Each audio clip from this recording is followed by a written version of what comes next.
Every screen on Earth flickered at once. Television broadcasts, computer monitors, smartphones, and digital billboards all displayed the same image: a stern face that wasn't human.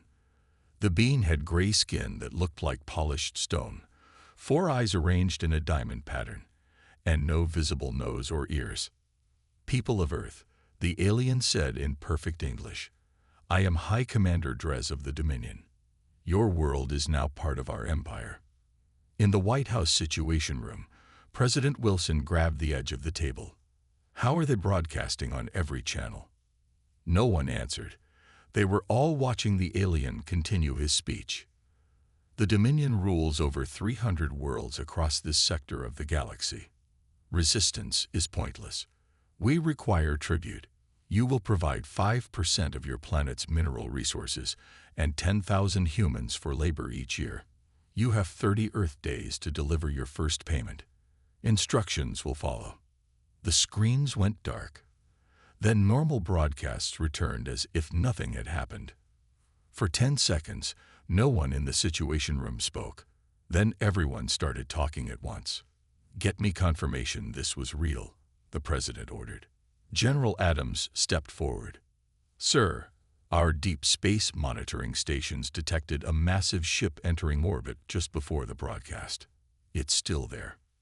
Why didn't we see it coming? It appeared suddenly, sir, like it came out of nowhere." 3 hours later, leaders from every major nation gathered in an emergency video conference. Fear gave way to anger, then to determined planning. "We cannot simply hand over our people," said the German chancellor. "Nor our resources," added the Chinese president. "But we must be careful. We know nothing about their weapons." Captain James Walker stood at the back of the room, listening.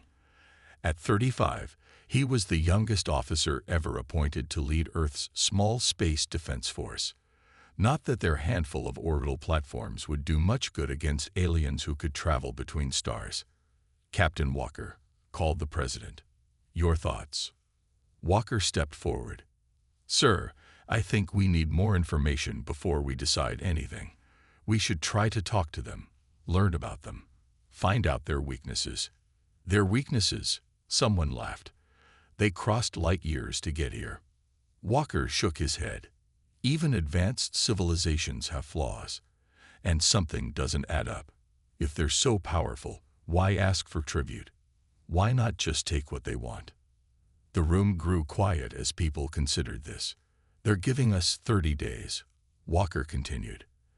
"That means we have time to prepare and to learn." The president nodded slowly. "Captain, I'm putting you in charge of a special task force.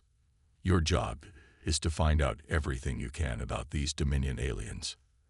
As the meeting ended, Walker felt the weight of responsibility settle on his shoulders. In the hallway, he was approached by Dr. Emma Reed, Earth's leading xenobiologist. "So we're really doing this?" she asked. "Trying to outsmart beings who can travel between stars?" Walker looked at her. "They may have better ships, but that doesn't mean they're smarter than us. Humans have one advantage. We've spent our entire history adapting and overcoming. It's what we do best." Reed smiled slightly. "Well, Captain, I hope you're right. Because starting today, humanity needs to adapt faster than ever before." Above them, visible through a window in the ceiling, the stars shone down. Somewhere up there, the Dominion ship waited for Earth's answer. An answer they wouldn't be expecting. 1 week after the broadcast, the Dominion sent a small ship to Earth. It landed on the flat grounds outside the United Nations building in New York. World leaders and military personnel waited nervously as the ship's door opened with a hiss of steam. 3 aliens walked out. The one in front was taller than the others, wearing a red uniform with strange symbols. This was Ambassador Krell. "I am here to assess your world's ability to provide tribute," Krell announced without any greeting. His voice was deep and scratchy. "Show me your best technology and resources." Captain Walker stood beside President Wilson, watching the alien carefully. Walker noticed something important. Krell was wearing a breathing mask. Earth's air wasn't right for him. "That's a weakness," Walker whispered to Dr. Reed, who stood nearby with scanning equipment hidden in her jacket. The world leaders took the aliens on a carefully planned tour. They showed them older factories and technology, hiding their most advanced sites. It was Walker's idea. Make the Dominion think humans were less advanced than they really were. At a steel factory, Krell looked bored. Primitive, he said, touching a computer system with 3 of his 7 fingers. Your species is barely out of the Stone Age. President Wilson pretended to look offended, but later he smiled at Walker. It's working. They're underestimating us. That night, Walker and Reed met in a secure room under the Pentagon. Reed placed a small device on the table. I got readings from their ship and their bodies, she said excitedly. Their technology isn't as advanced as we thought. Their ships use a form of energy that's similar to our nuclear power, just more refined. Walker leaned forward, so we could potentially understand it. Maybe even copy it? Given time, yes, Reed said. But I found something else even more interesting. She showed Walker a scan of Krell's body. They have a weakness in their nervous system. Their bodies can't handle certain sound frequencies. It seems to hurt them badly. Walker nodded slowly. Information like this could be crucial if things go bad. The next day, Krell demanded to see Earth's military bases. Walker led him to an old army training ground with outdated tanks and planes. This is your defense force. Krell laughed, all 4 of his eyes blinking at different times. The Dominion's smallest warship could destroy all of this in minutes. Walker kept his face calm. We are a peaceful planet. We've never needed strong weapons. Krell seemed pleased by this. Good. Peaceful planets make obedient subjects. As they walked back to the alien ship, Krell spoke more openly. Some worlds try to fight when we first arrive. It never ends well for them. The smart ones, like you seem to be, simply accept their place and pay tribute. How many worlds have fought back? Walker asked casually. Not many lately. Most know the Dominion's reputation. Krell paused. Our empire grows larger every cycle. It takes much effort to manage so many worlds. Walker filed this information away. The empire was big, maybe too big to control properly. On the final day of their visit, Krell handed President Wilson a small device. This will tell you where to send your tribute ships. Remember, 30,000 tons of minerals and 10,000 humans. Don't be late.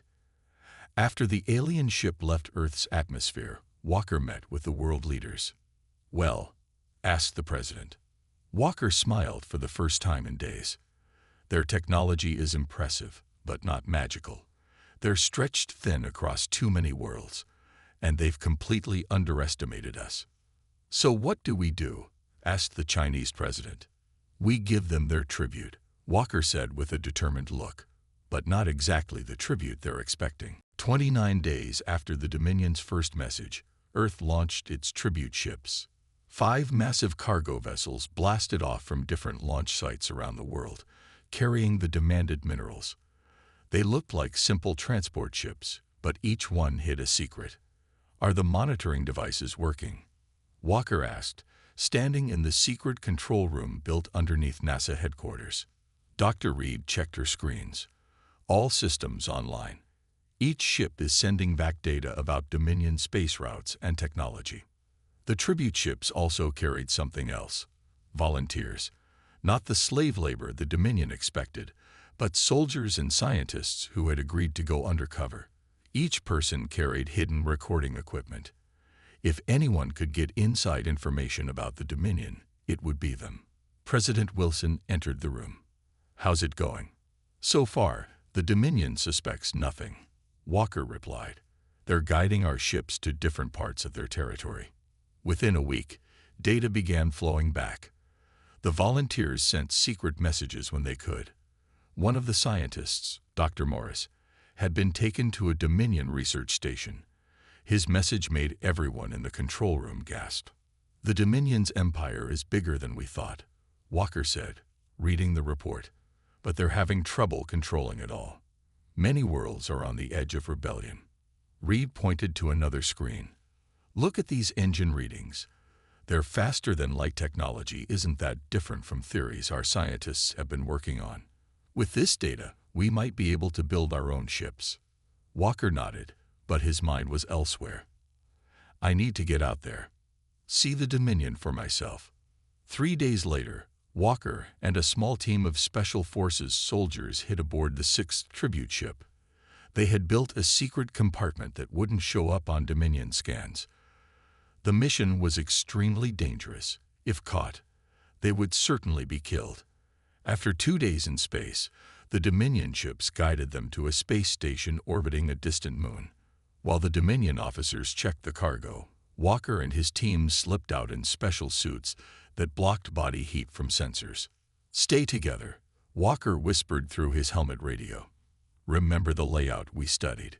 They moved through dark maintenance tunnels, placing small devices on data terminals.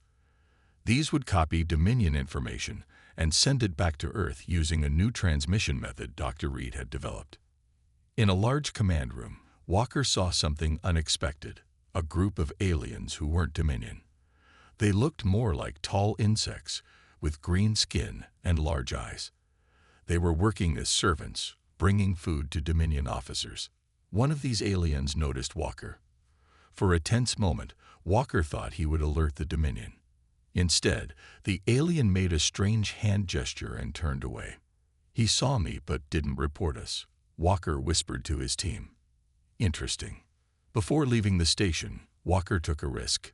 He approached one of the insect-like aliens who was alone in a storage room. My name is James Walker. I'm from Earth, he said carefully. The alien looked surprised but not afraid. Earth, the new tribute world. His English was broken but understandable. Yes, but we don't plan to stay that way. Does your world also pay tribute? The alien's large eyes blinked rapidly. For 200 years, we are the Arcani. Dominion took everything from us. Walker pulled out a small device. If you want to talk more, use this. It's a secure communicator. The Arcani took it, hiding it quickly. Dominion is not as strong as they say. Too many worlds, too few ships now. Walker smiled. That's exactly what I hoped to hear. 2 hours later, Walker and his team were back on the tribute ship, returning to Earth with valuable data and an even more valuable contact. Earth's deception was working better than anyone had dared to hope. 2 months after the first tribute shipment, Captain Walker sat in a secure underground conference room. The walls were lined with screens showing 3 different alien faces. It had taken weeks of secret communication to arrange this meeting. Thank you for joining us, Walker said, looking at each screen in turn. Earth appreciates your trust. On the left screen was Zik, the Arcani that Walker had met on the Dominion station. His insect-like features now seemed almost friendly.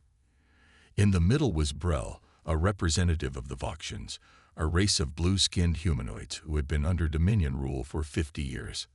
The right screen showed Toril, a member of the Meridian species, who resembled large, intelligent felines.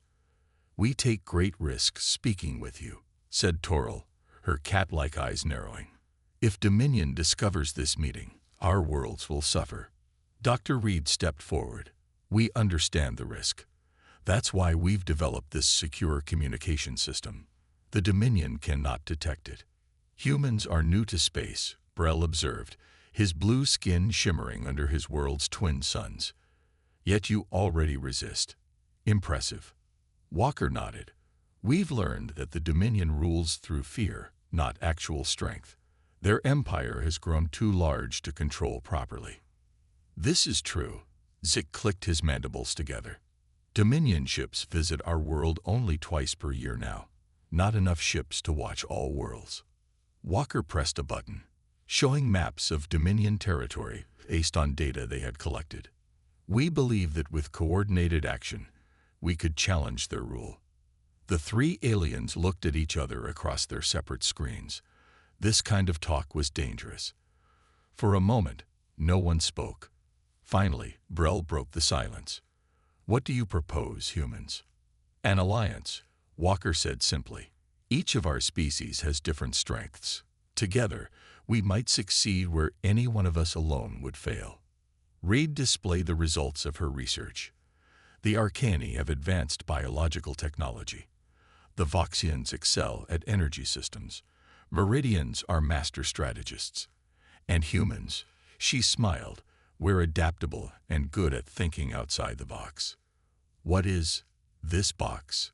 Zick asked, confused. It means we find unexpected solutions, Walker explained, like how we're going to use the Dominion's tribute demand against them. Walker outlined the plan. Earth would continue sending tribute ships, but each one would carry more advanced monitoring equipment and make contact with resistance groups on other worlds. Meanwhile, Earth would rapidly develop space technology using the Dominion data they had collected. The next time the Dominion comes to your worlds, Walker said, they'll find people ready to fight back with weapons that can hurt them. Toril leaned closer to her camera. My people have waited generations for such a chance. The Meridians will join your alliance. The Arcani also, Zick clicked. We remember freedom, though many do not. Brel was the last to decide. The Voxians have tried rebellion before. Many died. He paused, then nodded firmly. But with allies, perhaps this time will be different. We join you. Walker felt a surge of hope. Then the Alliance of Free Worlds is formed.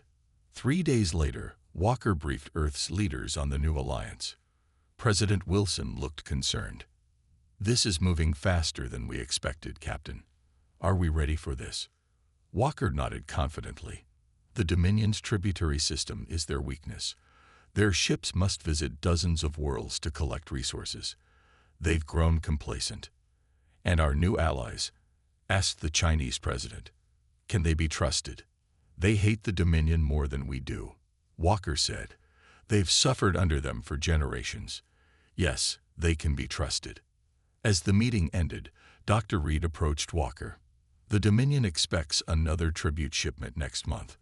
What will we send them this time? Walker smiled grimly.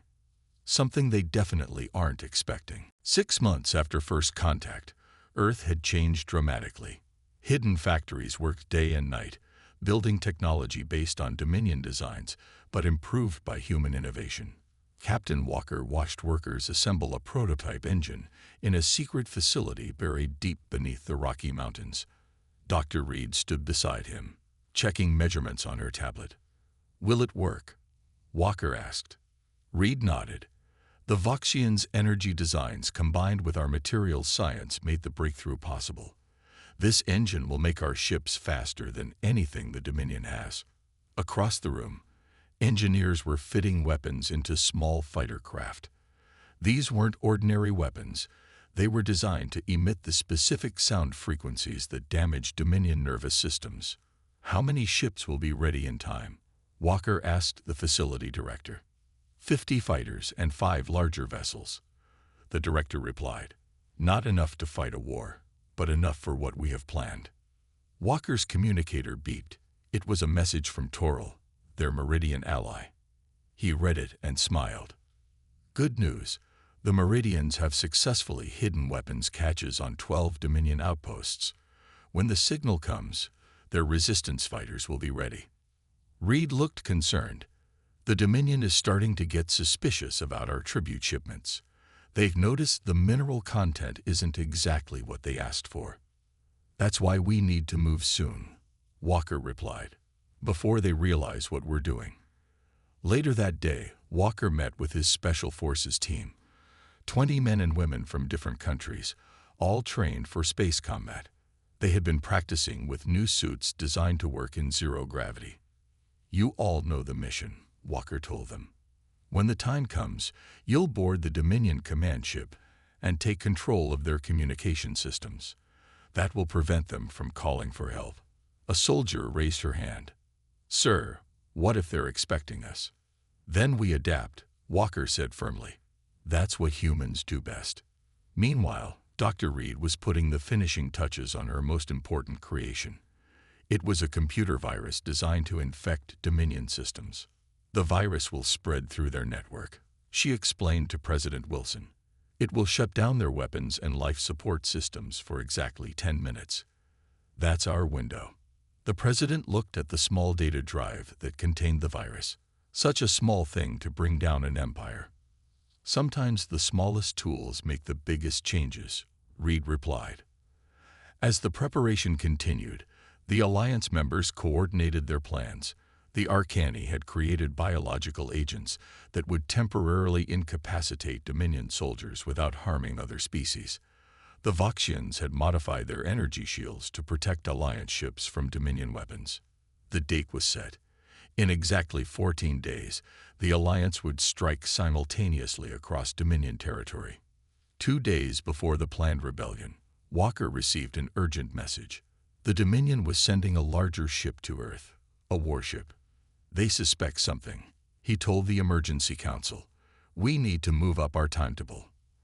Are we ready? The president asked. Walker looked around the room at the determined faces of humanity's leaders. We have to be. The Arcani, Voxians, and Viridians are counting on us. That night, Walker couldn't sleep. He stood on the roof of the facility, looking up at the stars. Somewhere up there, the Dominion ship was approaching, expecting to collect its regular tribute and perhaps punish Earth for any inconsistencies. They had no idea what was waiting for them. Let them come, Walker whispered to the night sky. Humanity is ready to give them their answer. The Dominion warship entered Earth orbit on a clear morning. It was 5 times larger than their previous vessels, bristling with weapons. Its message was simple and cold. Your tribute has been inconsistent. Prepare for inspection and possible punishment. In the underground command center, Earth's leaders watched the giant ship on their screens. The moment they had prepared for had arrived sooner than expected. All units in position, Walker asked, strapping himself into his flight suit. Ready and waiting, his second-in-command replied. Alliance members confirmed they're also prepared to move. President Wilson approached Walker before he headed to his ship. Captain, if this fails. It won't, Walker said firmly. But if things go wrong, our allies will continue the fight. Dr. Reed handed Walker a small device. The virus is ready. You'll need to connect it directly to their main computer core. Walker nodded, tucking the device into a hidden pocket. Just get me on board that ship. Above Earth, the Dominion warship launched 20 smaller vessels. They descended toward the planned tribute collection point, a large field outside of New York City. What they found instead was Walker standing alone in the middle of the field. Behind him were 5 tribute containers, much smaller than what was demanded. The lead Dominion ship landed, and Commander Drez himself emerged. He was taller than Ambassador Krell, with darker gray skin and cold eyes. This is your tribute, Drez growled, pointing at the small containers. Where are the rest of the resources? Where are the human laborers? Walker stood straight, unafraid. Commander, we have a message for the Dominion. A message. Drez laughed harshly. Your message should be an apology, followed by proper tribute. Walker smiled slightly. Our message is simple. Humanity does not pay tribute. Not now. Not ever. Drez's 4 eyes narrowed. Then you will be the first to die. He raised his weapon. Walker pressed a hidden button on his wrist. Now. The 5 tribute containers burst open. Instead of minerals, they contained armed soldiers with advanced weapons. At the same moment, 50 human fighters burst from hidden underground hangars all around the field. Drez fired at Walker, but the shot never reached him. A personal shield, designed using Voxian technology, deflected the blast. What is this? Drez shouted as his soldiers fell under human weapons fire. Walker tapped his communications device. This is the sound of freedom. At that exact moment, across Dominion space, the Alliance struck. On 12 different worlds, the subjugated species rose up against their oppressors. Dominion outposts were attacked by Meridian fighters. Arcani biological weapons disabled Dominion soldiers without firing a shot. Voxian energy systems shut down Dominion power grids. Back on Earth, Walker's team fought their way to Drez's ship. Their new weapons, emitting the frequency that disrupted Dominion nervous systems, made the alien soldiers collapse in pain. "Get to the command ship in orbit," Walker ordered his Special Forces team. "I'll handle things here." Walker cornered Commander Dres, who was trying to escape to a backup vessel. "You cannot defeat the Dominion," Dres snarled. "We rule hundreds of worlds." "Not anymore," Walker replied. "Look around you." On a nearby screen, Dres could see reports flooding in from across his empire. Rebellion everywhere. Communication networks failing. Ships being captured. "This is impossible," Dres whispered. "How did you coordinate all this?" Walker smiled. "You taught us something important when you demanded tribute. You taught us that different worlds can work together. So that's what we did, just not the way you expected." In orbit, Walker's team successfully boarded the Dominion command ship. They fought their way to the control room, where Dr. Reed's virus was uploaded to the main computer. Within minutes, the entire Dominion communication network collapsed. Their empire, built on fear and control, began to crumble without the ability to coordinate their forces. Earth's response had been delivered, and it was changing everything. 1 year after the Day of Rebellion, representatives from 37 formerly enslaved worlds gathered in a new space station orbiting Earth. The station, named Unity, was built using technology from all Alliance species. Captain Walker, now Admiral Walker, stood at the large window overlooking Earth.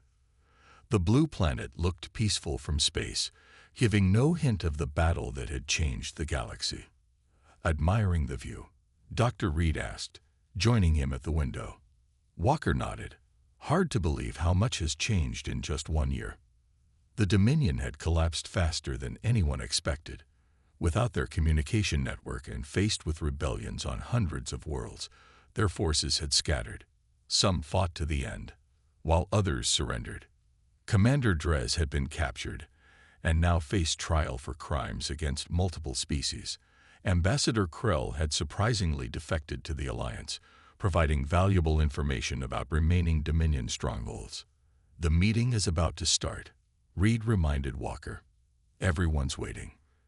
They walked together to the Grand Council chamber. Around a circular table sat representatives from all the allied worlds. The insect-like Arcani, the blue-skinned Voxians, the feline Meridians, and a dozen other species Walker had come to know in the past year. President Wilson stood to address the gathering. 1 year ago, we faced a threat that seemed unstoppable. The Dominion demanded tribute, expecting us to bow in fear like so many before us. Instead, we chose a different path: cooperation and resistance. The alien representatives nodded and made various sounds of agreement. Today, the president continued, we establish a new order, not an empire built on tribute and fear, but a community built on mutual respect and cooperation. Toril, the Meridian representative, spoke next. For 300 years, my people lived under Dominion rule. Today, we help create something better. One by one, representatives from each world signed the new treaty. It established the Galactic Cooperative, a system where each world maintained independence but worked together for common goals. After the ceremony, Walker found himself speaking with Zik, the Arcani who had first helped him on the Dominion space station. You humans surprised everyone, Zik clicked. Many species pay tribute for centuries before finding courage to resist. Walker smiled. Maybe that was our advantage. The Dominion didn't give us time to learn fear. Later that evening, a celebration was held in Unity's main hall. Representatives from all worlds mingled, sharing food, drink, and stories. Dr. Reed had been appointed head of a new multi-species research initiative focused on improving life across all worlds. To think, she said to Walker as they watched the celebration, all of this happened because the Dominion picked the wrong planet to demand tribute from. Walker laughed. Human stubbornness finally paid off. The next morning, the real work began. Walker took his position as Earth's first ambassador to the new Galactic Council. His first task was establishing trade routes to replace the old tribute systems. Worlds that had been enemies under Dominion rule now became trading partners. 6 months later, the last Dominion stronghold surrendered. The galaxy entered a new era of peace and cooperation. Walker stood on the observation deck of a new ship, the first of many exploration vessels built by the cooperative. Its mission was to explore beyond known space, to find new worlds and new civilizations. "Are we ready to launch, Admiral?" asked the ship's captain, a young woman who reminded Walker of himself a year ago. Walker looked at the diverse crew, humans working alongside Arcani, Voxians, Meridians, and others. This was humanity's true answer to the demand for tribute, not just resistance, but a better way forward for everyone. "Yes, Captain," he said with a smile. "We're ready." As the ship moved away from Unity Station, Walker thought about how one demand had changed everything. The Dominion had ordered humanity to pay tribute. Humanity's answer had created a new galaxy.